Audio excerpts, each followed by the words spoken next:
Augusto Dorado es obrero del ferrocarril, pero también es periodista deportivo. Sacó un montón de notas referidas al Mundial, que a nosotros nos pareció muy importante y copado, si podíamos intercambiar. La onda es intercambiar a ver qué piensa. Él nos va a contar lo que conoce, lo que sabe, su visión, y intercambiemos entre todos lo que piensa cada uno. Que se dé un lindo debate. Esto es en el marco de que ustedes saben que esto es un club que pertenece a una fábrica recuperada y que nosotros como trabajadores decidimos abrir este club a propósito de conocer lo que significa la lucha de clase, la lucha de los trabajadores, para que vengan los trabajadores acá, para que puedan tener un espacio de esparcimiento, de recreación, de cultura. Por eso también impulsamos los festivales que hacemos en la parte de adelante. Vamos a traer a los trabajadores cultura, música, esparcimiento y, ¿por qué no?, también debates para conocernos, intercambiar y, bueno, pasar un buen momento. De paso, la palabra que a gusto y, bueno, charlemos un poquito. Bueno, compañeros y compañeras, muchas gracias antes que nada por la invitación a las compañeras de Madigraf. Es un orgullo, la verdad, estar acá. No es la primera vez que estoy, por supuesto, a pesar de la distancia, pero bueno, este es un lugar, digamos, que es un emblema para los trabajadores, una gran referencia y bueno, pero es algo muy lindo para mí. No estoy acostumbrado a dar charlas sobre fútbol, sobre todo, otras capaz que di, o sobre deporte, es la primera que doy, así que ténganme paciencia si es un bodrio, no se duerman, no se vayan. Pero tengo la ventaja de que igual también, digamos, aparte de lo que contaba Eduardo, de notas que hice sobre el Mundial, que pude seguirlo de la televisión, porque a Qatar no viajé, obviamente, y también participar del programa El Círculo Rojo en Radio Con Vos, que bueno, entonces tengo la ventaja de que no digamos, para hablar no soy tan queso como para jugar a la pelota. Por eso me hice periodista. Bueno, no, más que nada me parece que el tema de justo hoy hace un mes de los festejos, que seguramente muchos de ustedes y muchas habrán estado en algún lugar, en algún barrio conurbano, habrán intentado ir al Obelisco. Yo vivo cerquita, así que, pero no llegué igual de tanta gente que había, porque bueno, hace un mes fue una expresión festiva histórica, ¿no? Tanta gente en la calle, como no se veía hace mucho, bueno, creo que prácticamente nunca por la cantidad, ¿no? Entonces por eso es importante, valía la pena charlar un ratito sobre qué es el fenómeno social que hay alrededor del fútbol, qué cuestiones políticas hay, qué cuestiones económicas hay, sobre todo porque, bueno, tiene algunas contradicciones, ¿no? Porque uno, digamos, cuando piensa en el fútbol y quiere pensar de una manera crítica, ¿no?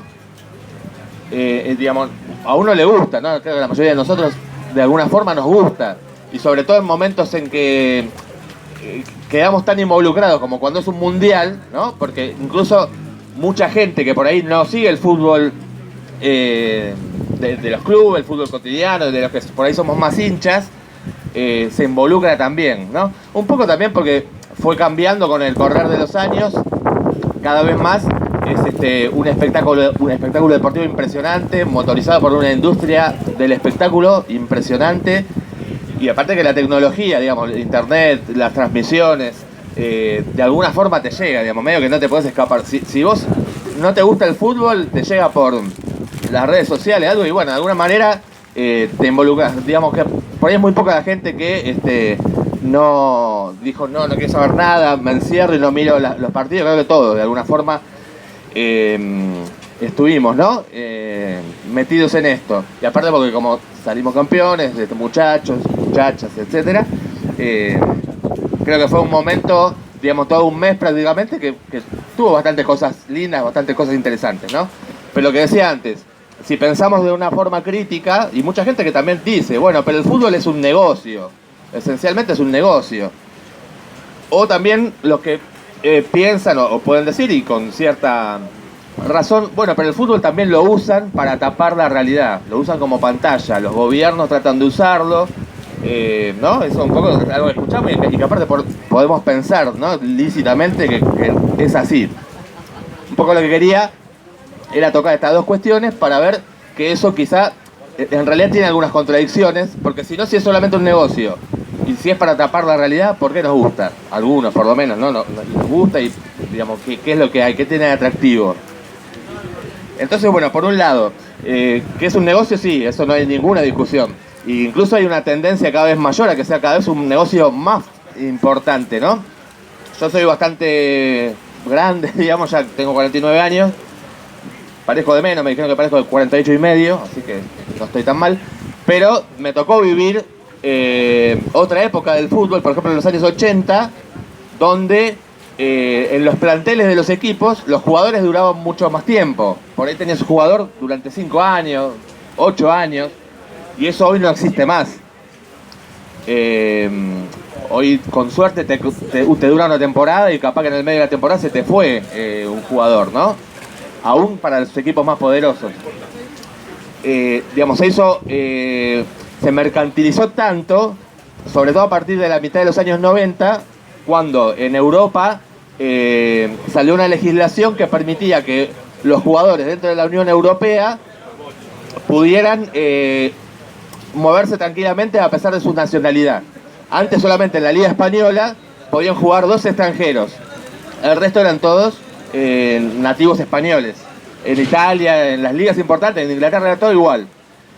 En mitad de los 90 cambió y se hizo una explosión tremenda, digamos. El fútbol pasó a ser un negocio a nivel de jugadores que van a las ligas extranjeras, inédito. Y eso también además permitió que empiece a entrar, digamos, a haber movimiento de guita muchísimo más mayor a lo que era antes de mitad de los 90, ¿no? Y que también coincidió con un momento histórico, ¿no? De la realidad de la economía y social, ¿no? Que fue la cuestión del neoliberalismo y menos regulaciones para los negocios y para el movimiento de capitales, ¿no? Bueno, eso, digamos, tiene sus consecuencias en que el fútbol es cada vez como más, o se intenta, digamos, cada vez intervienen más empresas, cada vez intervienen más poderosos, ¿no? Bueno, hasta el fenómeno de los jeques árabes, ahora vamos a hablar un poquito de Qatar y todo eso, pero digamos que de esa manera, además lo que están intentando hacer es que rinda más, sacarle más, si fuera una vaca le exprimirían pobre al fútbol, entonces hacerlo de una manera tal de que esté cada vez más privatizado. Entonces, por ejemplo, hay un fenómeno que se dio en Europa, que acá no se dio en Argentina, y ahora voy a ir un poco a eso para rescatar qué cosas todavía no están tan en garras del negocio, y es que en Inglaterra, en las principales ligas de Europa, los clubes dejaron de ser de los socios, pasaron a ser de empresas privadas. Entonces, en los clubes, por ejemplo el Manchester City, ya los socios no deciden nada sobre la vida del club. Hay como un directorio, como si fuera una empresa que dice qué hacemos, qué no hacemos. Mueven un montón de guita también. Eso les permite comprar los jugadores más caros y los más importantes. Pero eso también tiene sus consecuencias sobre lo deportivo. Justo hoy estuve chusmeando un poquito cuando salí a comer, porque estaba laburando. Ayer creo que fue, o no me acuerdo si el mismo jugador del Manchester City con el Tottenham.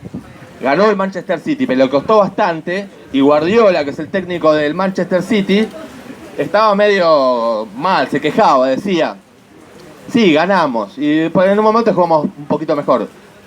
Con el Arsenal, fue no con el Tottenham, perdón. Y en un momento, pero el chabón dice, pero lo que pasa es que nos falta algo. Nosotros venimos ganando, ganamos una liga, ganamos 4 ligas en los últimos 3 años. Pero nos falta moral, no hay sangre. Los del Arsenal hace 20 años que no ganan. Ellos tienen más ganas. Ellos tienen como otro ánimo. A pesar de que no tienen los mejores jugadores, que igual tienen un plantel impresionante. Eso me parece que es importante. ¿Por qué? Porque el fútbol es un fenómeno que, digamos, tiene la plata no lo puede comprar, digamos. Incluso, digamos, sería contra la esencia misma de lo que es el fútbol como entretenimiento. Perdería atractivo si, por ejemplo, los clubes poderosos siempre compraran campeonatos, por ejemplo. O sea, si el Real Madrid en España, que tienen toda la guita, todo el poder, siempre fueron como el club mimado del régimen, incluso durante la dictadura, era en el club de Franco. Bueno, entonces siempre fue un club muy mimado por el establishment, siempre es el que más gana, siempre lo suele ayudar los árbitros, yo le tengo mucha bronca, pero si fuera que ganara siempre y manejado por los árbitros, ya perdía atractivo, porque los hinchas y las personas que les gusta el fútbol, del resto, ¿qué atractivo tiene que ganara siempre el Real Madrid todos los años? Y que fuera una monotonía de un campeonato tras otro, o sea, no le conviene ni siquiera al propio del Real Madrid. Hace menos de 2 años hicieron un intento, el presidente del Real Madrid, de hacer un campeonato, una Copa Europea, que sea solamente con los clubes más poderosos. Que no estén, por ejemplo, los clubes de Bélgica, los clubes menos poderosos de toda Europa. Les fracasó. ¿Por qué fracasa? Porque hasta pierde atractivo por los propios hinchas de esos clubes. Los de Paris Saint-Germain, todos esos que tienen mucha guita. Si no está la sorpresa de que por ahí te puede ganar alguna vez algún club menos poderoso, pierde el atractivo. No es lo mismo. Entonces, el fútbol es un negocio, sí, pero tiene estas contradicciones. Por otro lado, lo que decía, acá en Argentina es distinto. ¿Por qué? Acá hubo intentos de querer privatizar los clubes y que dejen de ser de los socios, ¿no? En el año 2000, por ejemplo, que todavía no había estallado la crisis del 2001, que por ahí algo se acuerdan los que tienen más de 20 años, pero hubo intentos, por ejemplo, de privatizar San Lorenzo y los hinchas mismos, y los socios y socias, hicieron movilizaciones para evitar que se meta una empresa privada. Ese fue uno de los... Creo que en Racing también hubo algo parecido para evitar la quiebra. O sea, quebró, pero a pesar de la quiebra, digamos, no pudieron lograr, que fue un periodo muy corto que estuvo en manos de una empresa, que era Blanquiceleste, y así con cada club. ¿Esto por qué pasa? A mí me parece que pasa porque, digamos, hay como una conciencia de que, digamos, no es ningún paraíso que los clubes tal cual están hoy. Hay guita, hay inversiones, digamos, los socios, yo soy socio independiente hace más de 30 años, y sin embargo voy y no decido nada, digamos, cuando estábamos ya nos te echaban a patadas, ahora está Doman y no voy y no puedo votar nada. Pero a pesar de eso, le tienen que rendir cuentas a la masa de socios. No es lo mismo, no tiene la misma lógica que un club en Europa que funciona como una empresa. Es una conquista muy importante eso, que los clubes sean así. Pero me parece que eso tiene que ver, y bueno, y también, digamos, está que el fútbol está cada vez más orientado a la televisión, ¿no? A los intereses de las grandes cadenas de transmisión del espectáculo deportivo. Entonces, por ejemplo, por eso yo le hablo de la sala de fútbol de los 90 y los 80, antes se jugaba solamente los domingos en la primera división y se transmitía a la noche un solo partido y te pasaban un cachito de todos los demás. No había más que eso. Después lo escuchabas por la radio, si querías escuchar a tu club, lo que fuera. Y cambió tanto en función de los intereses de las empresas de transmisiones, que ahora tenemos partidos todos los días hay algo. Bueno, ahora no porque no hay vacaciones, pero cuando empiece el campeonato va a haber partido el lunes, martes, capaz que el miércoles no, bueno, y así. Entonces, digamos, está muy orientado porque quieren transformar al... Hoy salió campeón Racing.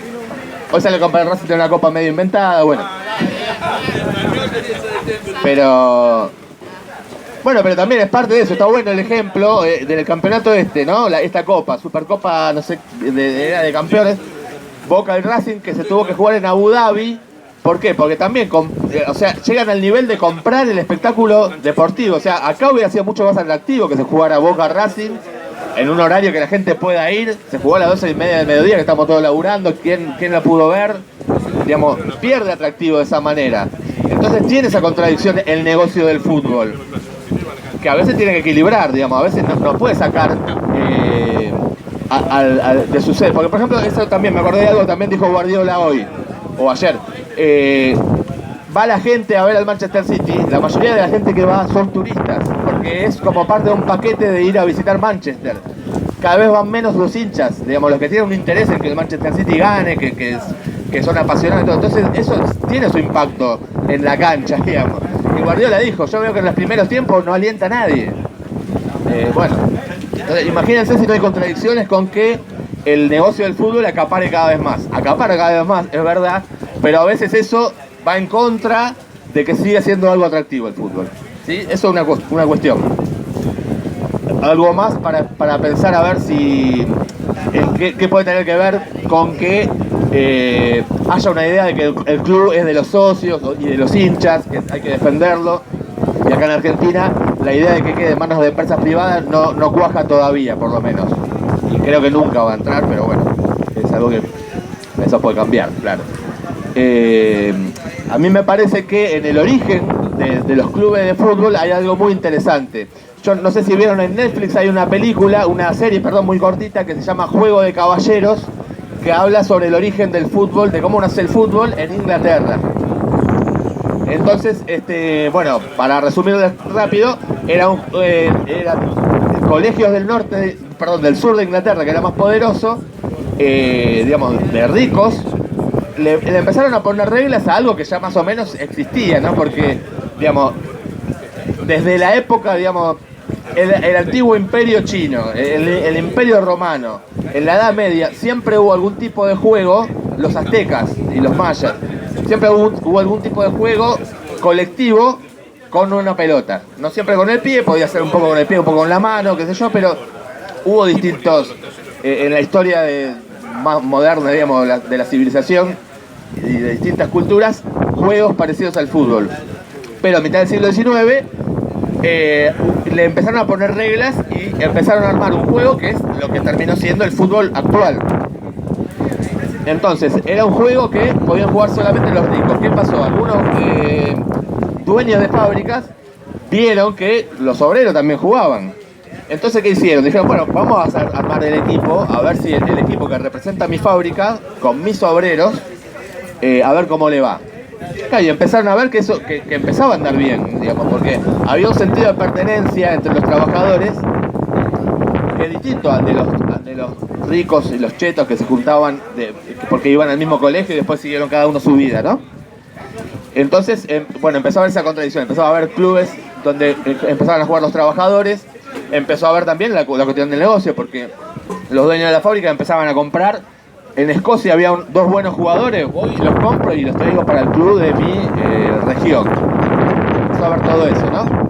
Pero cuento esto porque después en Argentina, cómo empezaron a hacer los clubes, fue parecido. O sea, en el siglo XIX hubo una presencia importante en el desarrollo del ferrocarril, por ejemplo, de capitales ingleses. Entonces venían ingleses acá, por ejemplo, los ingenieros en el siglo XIX que desarrollaron el ferrocarril, los tipos que estaban en las estaciones, qué sé yo, eran de ingleses la mayoría, o escoceses.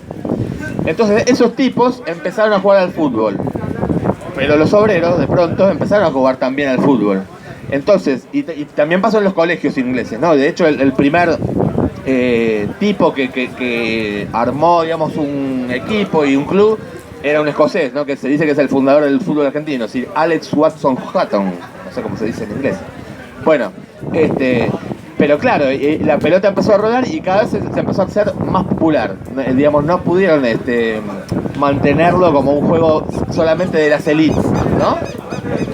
Y en el siglo XX, digamos, entre los años 1900 y 1910, empezó a darse el fenómeno de que sectores de la juventud, estudiantes o sectores de la juventud trabajadora, empezaron como no tenían mucha cabida en los clubes que ya existían, empezaron a hacer sus propios clubes.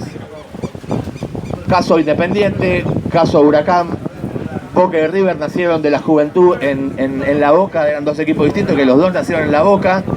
Incluso en los primeros clásicos de Boca River jugaban a veces, tenía el arquero de Boca, también era delantero de River en algún otro partido, se intercambiaban, o sea, era algo muy comunitario, digamos, muy una diversión de la juventud trabajadora.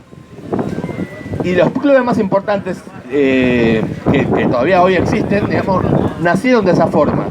Hay algo que un historiador que se llama Julio Friedenberg, que escribió la historia social del fútbol argentino, que es muy interesante. Él cuenta ese proceso y dice que lo que se daba era una especie de militancia futbolera, ¿no? Porque eran pibes jóvenes que para establecer un club, un equipo, comprar una pelota, que era lo primero que tenía que hacer, o sea, compraban un sello para decir fundamos un club y después compraban la pelota con otra, pero juntaban centavos tenía que ser toda una militancia, decía él, una militancia futbolera para hacer una colecta en el barrio, por ejemplo, y juntar esa plata. Eran pibes. Entonces, esos clubes nacieron, estamos hablando de Boca, de River, los clubes que hoy son los poderosos, nacieron así. No sé qué, ahí con el viento. Los clubes, digamos, los jugadores eran a su vez dirigentes porque eran los que fundaron el club y un poco eran a su vez hinchas. Entonces después de hinchas empezaron a ser los que iban a mirar, los que y eso se fue desarrollando de manera tal que fue siendo algo cada vez más atractivo. Pero ese nacimiento, esa manera en que surgen estos clubes, me parece que tiene algo que ver con que todavía el negocio y comprarlo, quitándole su esencia, todavía no se logra. Eso por un lado, ¿no? La cuestión de las contradicciones que tiene el fútbol como negocio. Lo otro que decíamos también antes, el fútbol cuando se usa como pantalla, cuando los gobiernos, por ejemplo, organizan un mundial y entonces se piensa, bueno, los tipos quieren tapar la realidad, te tiran un mundial y durante un mes y pico, se tapan todos los problemas. Bueno, ahí hay dos cuestiones, ¿no? Por un lado, que un gobierno tenga la intención de querer hacer eso, no hay ninguna duda, digamos. O sea, el régimen de Qatar quiso hacer eso cuando compró, porque aparte encima fue un escándalo de corrupción, que compraron los votos, por eso también cayeron en cana algunos dirigentes de la FIFA, ¿no? De la Federación Internacional. Lo hicieron porque querían traer un evento tan importante como es el Mundial, que cientos de millones de personas en todo el mundo acaparan y centran su atención en eso. Lo que hicieron, lo llevaron a Qatar porque tenían alguna intención. La intención de ellos, ¿cuál era? En Qatar, ¿no? Conocido el país, Qatar, que es un país que hace 10 años no mucha gente, casi nadie sabía mucho que existía Qatar, digamos, ¿no? Es un país que tiene, aparte es un país medio raro, ¿no? Es un país muy normal desde el punto de vista de que está en la península de Arabia, ¿no? Entonces es una puntita de la península arábiga que los ingleses, como era ese lugar en los años 1800 estaba bajo el dominio de Turquía, del Imperio Otomano, los ingleses quisieron entrar ahí, morder un poco, digamos, porque aparte es un lugar de mucho tránsito del comercio, el petróleo, etcétera. Entonces hicieron un negocio con un clan ahí de una familia en Qatar, mitad de los 1800, ¿no? Le dieron, digamos, como que los ingleses dijeron, yo te traigo el ejército acá, vos, una familia de tipos, digamos, de una realeza supuesta, hacete cargo de gobernar acá este lugar. Y lo separamos de Arabia, Qatar. Bueno, después vinieron los turcos, digamos, el Imperio Otomano y los volaron un poco, pero en 1916 Inglaterra volvió a recuperar control sobre ese lugar y esa monarquía volvió a restablecer y sigue siendo la misma que gobierna hasta ahora, desde más de un siglo, más de 100 años. ¿Qué pasó, digamos? Aparte tiene lo loco de que otras monarquías en el mundo árabe, digamos, como que vienen de siglos y siglos. Supuestamente, digamos, una monarquía tiene que ver con que Dios tuvo alguna... como que nombró al rey de ese lugar, ¿no? Todas las monarquías nacieron así, digamos, como que supuestamente Dios eligió una familia para que gobierne. Bueno, en Qatar es uno de los pocos lugares, por lo menos del mundo árabe, donde no tiene ninguna relación la familia esta real con Alá, Mahoma ni nada religioso. Simplemente es porque Inglaterra intentó meterse ahí para tener una colonia propia y nombró esa familia, nada más.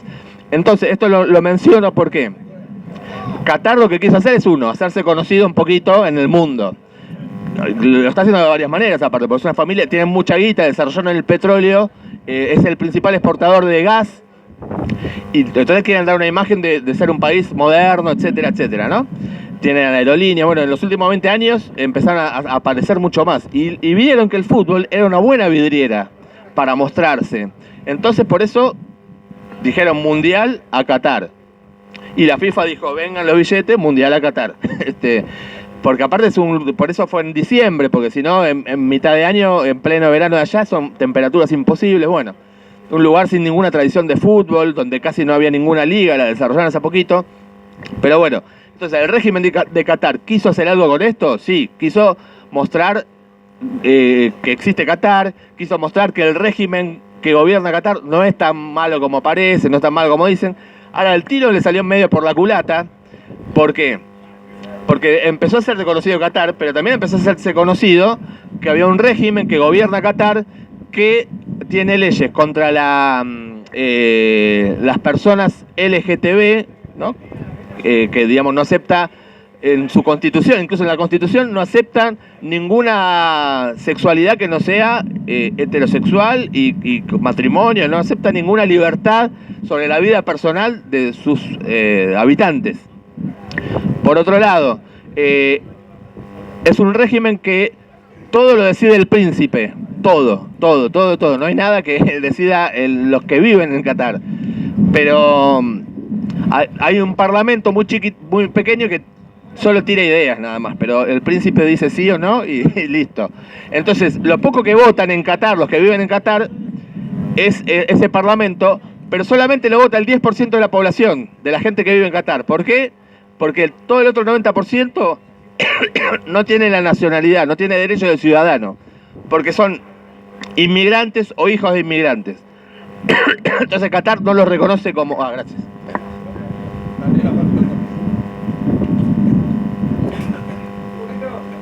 No los reconoce como ciudadanos, no tienen ningún derecho civil, no votan nada. Entonces, que el Mundial se haya hecho en Qatar empezó a hacer que se haga conocido en todo el mundo esta realidad. Que los que trabajan en Qatar son inmigrantes de la India, de Bangladesh, de esos países que tienen buena onda con nosotros, súper explotados, casi al nivel de esclavizados por cómo trabajan, etc. Entonces le salió el tiro por la culata, ¿no? En un sentido. O sea, Qatar mejoró su imagen, sí, pero también mostró la imagen de lo que es. Y entonces, incluso de una forma hipócrita, digamos, en la prensa inglés, hipócrita digo, porque se hicieron bastante eco. Por ejemplo, en el diario The Guardian, inglés, dio a conocer la cifra de todos los obreros y todas las personas que murieron en las obras de infraestructura en Qatar. 6.500 personas, es una bestialidad. No está muy claro cuántos fueron por la construcción de estadios o cosas directamente relacionadas con el Mundial, pero es un montón, es el nivel más alto de obreros y obreras que murieron, inmigrantes, por construir los estadios y la fiesta del Mundial. Lo amplificaron bastante, incluso algunas selecciones como que hicieron declaraciones repudiando eso, cosa que está muy bien, está muy bueno que las grandes figuras del fútbol hablen de eso. Por ejemplo, los alemanes quisieron salir con un brazalete con los colores LGTBI de la diversidad, justamente para denunciar cómo el régimen prohíbe cualquier libertad sexual, pero finalmente no lo hicieron. Pero digo, también está la hipocresía de que Inglaterra, el reino inglés, que aparte en el medio del mundial se murió la reina y fue, digamos, todo la reina que modernizó, bla, bla, pero también fue la misma reina que sostuvo hasta que le dieron una independencia el régimen de Qatar. O sea, la misma familia, los mismos tipos, y siguen haciendo negocio con esa gente, digamos, ¿no? Digamos, Alemania, la familia de Qatar tiene acciones, por ejemplo, en Volkswagen, una de las principales empresas alemanas, ¿no? Claro. Entonces, digo, ahí está la contradicción, porque sí, listo, denunciamos lo que es el régimen de Qatar, pero ¿quiénes lo sostienen? ¿Quiénes lo sostuvieron? ¿Quiénes lo crearon? Digamos, bueno, fue el imperialismo, con su historia de saqueo del mundo árabe en este caso. Bueno, y cierro con una última idea más y paso a otra cosita cortita. Que el fútbol se usa como pantalla.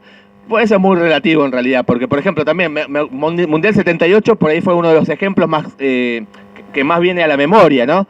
El régimen militar, la dictadura, haciendo uso del Mundial 78 para ocultar los desaparecidos, las torturas, todo la brutalidad que fue esa dictadura militar. Sin embargo, el Mundial 78, por ejemplo, le dio visibilidad o más visibilidad a las madres de Plaza de Mayo. Entonces, las primeras declaraciones en televisión que se conocen de una madre de Plaza de Mayo fueron en circunstancia de una entrevista en la previa del Mundial 78. Incluso el fútbol a veces también funciona de esa manera, como una vidriera también de cosas piolas, digamos, de cosas hasta de lucha, etcétera. Y por ejemplo, la primera aparición de un reclamo apoyando a la Madre Plaza de Mayo, que estaban buscando el paradero de sus hijos, quería saber de los desaparecidos, fue en el año 77 en la cancha de San Lorenzo que apareció una bandera por los desaparecidos preguntando y denunciando eso de la dictadura militar. Obviamente que duró poquito, digamos, tampoco era que fácilmente se podía sacar una bandera, ¿no? En un estadio, pero bueno, digamos, a veces el fútbol funciona de esa forma, permite eso es algo tan atractivo que tantas personas están o estamos pendientes que es un buen lugar también como para que se expresen demandas, luchas sociales, etcétera. No, obviamente que no es fácil, pero a veces pasa. Pero digo, durante el Mundial, ahora este último de Qatar, que encima salimos campeones, que festejamos y que hoy hace un mes que estuvimos todos en la calle, que estuvo buenísimo, qué sé yo. No pasó que fue una pantalla, me parece a mí, o no sé cómo lo ven ustedes, digamos, pero, o sea, nadie se olvidó del nivel de inflación impresionante. Digamos, un triunfo de la selección no te hacía olvidar, digamos. O sea, eso tiene mucho de prejuicio a veces, incluso es un prejuicio de quienes quieren usar el fútbol de esa forma, quieren usarlo como para manipular. Es un prejuicio y es subestimar a la población, digamos, subestimar a millones de trabajadores, al pueblo trabajador, al pueblo pobre, pensando que tirándole un entretenimiento se puede olvidar. Ese prejuicio existe, digamos, pero no funciona así nunca, digamos. Incluso ni siquiera que hubo más o menos lucha por el Mundial, fue todo igual, qué sé yo. O sea, por ahí el año 2022 no fue un año de demasiada lucha, pero más o menos se mantuvo como venía, digamos. Hubo movilizaciones del movimiento de desocupados. Hay un caso que a mí me gustó mucho, que me pareció muy interesante, que es el caso de una fábrica en la zona sur, por ahí por Almirante Brown. Se llaman Megaflex, hacen membranas para techos, qué sé yo.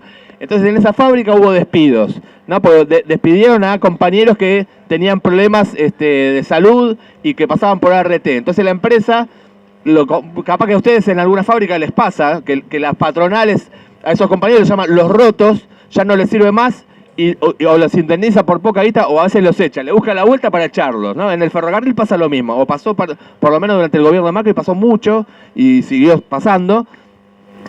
Entonces en esa fábrica Megaflex hicieron eso, echaron a varios compañeros de esa manera. Tienen una comisión interna independiente, hasta donde yo entiendo, y digamos, decidieron en asamblea plantarse por esos compañeros, ¿no? Están en un proceso de lucha hace más de 2 meses por la reincorporación de los despedidos. Ahora, la empresa, como para querer usar el Mundial en su beneficio, les organizó para ver el partido contra Polonia un lugar espectacular con masita, Coca-Cola, pantalla gigante, para ver el Mundial todos juntos. ¿Cómo fue la respuesta de los obreros? No estamos en el mismo equipo. No fue ni uno, justamente porque como una manera de expresar, no la vengan a caretear acá con la selección, con Messi, no la vengan a caretear porque no somos del mismo equipo, porque ustedes nos echaron a nuestros compañeros, entonces no nos comemos la masita de verlo todos juntos. Es un ejemplo muy chiquitito, pero me parece que es un buen ejemplo de cómo que lo quieren utilizar de esa forma, seguro, pero no funciona en la realidad, no se contrasta con la realidad que el fútbol funcione de esa forma, como pantalla, y que la gente aparte no piensa en una sola cosa. O sea, cuando uno está en momentos de mundial, no piensa solo en el mundial, también piensa en su familia, en sus hijos, en sus amigos. Entonces la realidad después te golpea todo el tiempo.